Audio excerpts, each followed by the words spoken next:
Hi friends, ఈరోజు నేను మీకు అర్థం కాలేదుగా టైప్ రైటర్ పుషప్స్ అనమాట. సో అది వెరైటీగా ఉంది కదా, టైప్ రైటర్ పుషప్స్ నేను నేర్పిస్తాను చూడండి.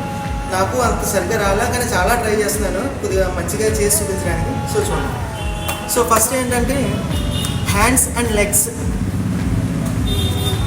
ఇవి కొంచెం పొజిషన్లో పెట్టుకోండి. తిండవండి.